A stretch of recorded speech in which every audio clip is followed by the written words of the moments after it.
రేపటి రోజు ఉరవకొండలో తెలుగుదేశం పార్టీ దౌర్జన్యాలకు వ్యతిరేకంగా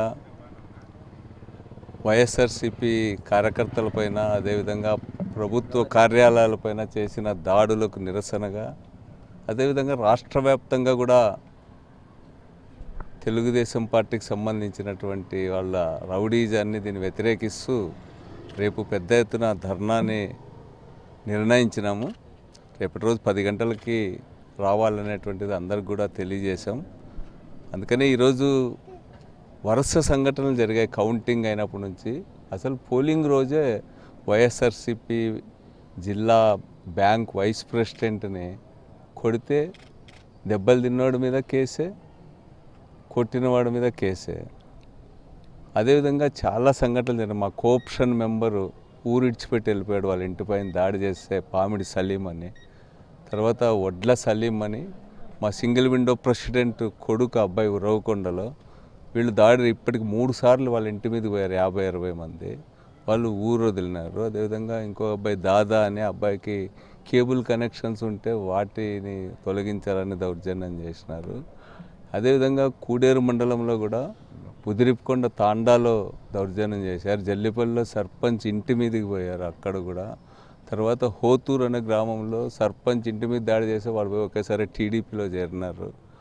వీళ్ళందరి మీద వరుస సంఘటనలు జరుగుతున్నాయి. మైలారంపల్లి కేశవాళ్ళ పంచాయతీలోనే వైర్లన్నీ కోసేసి అసలు ట్రాన్స్ఫార్మర్కు ఉన్నవి ఆ ఊళ్ళో పొలాలకు నీళ్లు పోకుండా కనెక్షన్ లేకుండా చేసినారు. తర్వాత అల్లబక్కష్ అని మా పార్టీ లీడర్ది పైప్ లైన్ పగలగొట్టినారు. దాదాపు 30,000 రూపాయల విలువ చేసే పైప్ లైన్ పగలగొట్టినారు. మొన్ననే స్టోర్ డీలర్ మారేష్ అని ఆ అబ్బాయి భార్యతో కలిపి పిల్లలతో కలిపి బజార్లో పోతూ ఉంటే భార్య పిల్లలు ఉన్నారనేది కూడా చూడకుండా దాడి చేసినారు. పోలీసులు అక్కడే ఉన్నప్పటికి కూడా వాళ్ళకి దెబ్బలు తగిలినాయి.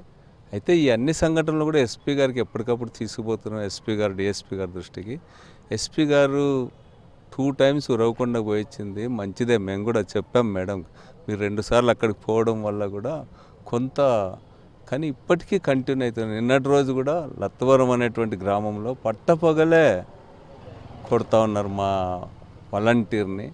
ఆ విధంగా ఈ దాడులు కంటిన్యూ అవుతున్నాయి కాబట్టి దీనికి నిరసనగా పెద్ద ఎత్తున ప్రజాభిప్రాయాన్ని కూడగట్టాలనేటువంటి దాంతో రేపటి రోజు ధర్నా నిర్ణయించినాం. దాదాపు 5 మండలాలు ఉరవకొండ మేజర్ పంచాయతీ నుంచి కూడా పెద్ద సంఖ్యలో హాజరు కావడానికి అందరూ కూడా సిద్ధమైన ఈ తరుణంలో ఇప్పుడు దాదాపు మేము లీడర్స్, మా జిల్లా అధ్యక్షుడు, మా నియోజకవర్గ లీడర్స్, రాష్ట్ర డైరెక్టర్లు, మా ఉరవకొండ సర్పంచ్ అందరి సమక్షంలో దాదాపు 1/2 అవర్ ఎస్పీ గారు మాతో మాట్లాడినారు. ప్రతి సంఘటన కూడా వివరించినాము. చాలా శాంతియుతంగా ఉండే ఉరవకొండ టౌన్లో భయభ్రాంతులు చేస్తున్నారు వీళ్ళు. మా గ్రామాలన్నీ కూడా ఇంతకుముందంతా కూడా చాలా పెద్ద ఘర్షణలు, చాలా తీవ్ర స్థాయిలో పోయినటువంటి విలేజెస్ ఇవన్నీ కూడా అవన్నీ స్టార్ట్ అయ్యేటువంటి అవకాశం ఉంటుంది. అందుకనే ప్రశాంతంగా ఉండాలనేటువంటినే మేము రేపటి రోజు ధర్నా చేస్తూ ఉన్నాము. వచ్చిన అవకాశాన్ని డెవలప్మెంట్ వైపు ఉపయోగించకుండా ప్రజలను భయభ్రాంతులు చేయాల్సినటువంటి అవసరం ఏముందనేటువంటిది మేము అడిగాము. ఈ సందర్భంగా ఒక విలేజ్లో అయితే కేశవాళ్ళ పంచాయతీలోని ఒక వీరశైవ లింగాయత్ సబ్బాయితో ఖాళీ పేపర్ల పైన దాదాపు 10 సంతకాలు చేయించుకున్నారు కొట్టి వాడితో. ఇవన్నీ కూడా ఆమె దృష్టి తెచ్చినాము. అంతా కూడా మాకు కొంత టైం ఇవ్వండి, ఇప్పటి వరకు కూడా మేము ఎప్పటికప్పుడు కూడా కేసు అయితే నమోదు చేస్తున్నామని చెప్పినారు. కానీ బట్ ఆచరణలో పోలీసుల సమక్షంలోనే కొడతా ఉన్నారు.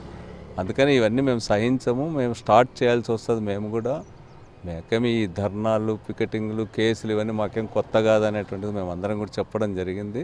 మేడం గారు కూడా చాలా కఠినంగా వ్యవహరిస్తాం వాళ్ళ పట్ల కూడా అని అన్నీ నోట్ చేసుకుంది. దాదాపు 1/2 అవర్ అన్ని విషయాలు కూడా ఆమె వినడం జరిగింది. మేము అనుకునేది ఇదేదో పోలీసుల ద్వారా కాదు, పొలిటికల్గానే రాష్ట్ర వ్యాప్తంగా కూడా రెడ్ బుక్ రాజ్యాంగం అమలు జరుగుతుంది. దాంట్లో భాగంగానే ఉరవకొండలో కూడా ఈ దాడులన్నీ కూడా జరుగుతున్నాయి. అందుకనే పొలిటికల్గా ఇవన్నీ పైనుంచే ఆగాల్సినటువంటి అవసరం ఉంది.